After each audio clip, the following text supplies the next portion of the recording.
সকাল এখন প্রায় 10:30 বাজে, আর এদিকে সকালে টিফিন হচ্ছে মটর আলু দিয়ে তরকারি আর কচুরি।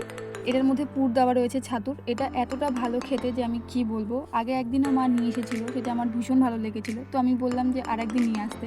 আজকে সকালে তাই নিয়ে এসছে। এটা ভীষণ ভালো খেতে, আমার ভীষণ ভালো লেগেছিলো। এটা সুন্দর করে রান্না করতে হয়। হ্যাঁ, এটা ভোলা ভেটকি এটা ভোলা ভেটকি কাটা বেশ করে পরিষ্কার সাথে ভালো রান্না করে নিয়েছি, খেতে বেশ লাগে। আমি ইউনিভার্সিটি থেকে বাড়ি আসার সময় নাশপাতিগুলো কিনে নিয়ে এসেছিলাম। নাশপাতি খেতে আমরা 3 বোনই ভীষণ ভালোবাসি। মা এগুলোকে ছাড়িয়ে দিচ্ছে, কেটে গুছিয়ে দিচ্ছে, আমি ভাত খাচ্ছি, খেয়ে তারপরে এগুলো আটা নিয়ে এসেছে। কি সুন্দর লাল টকটক করছে গোলাপিগুলো। সেইটা সাদা তো দেখি কলমের বাড়িতে আছে। এই পেয়ারাও নিয়ে এসছে, একদম গাছে গাছে পেয়ারা। এই আমগুলো নিয়ে এসছে, মা বলছিল অনেক মিষ্টি আমগুলো। আর এদিকে আছে কলা।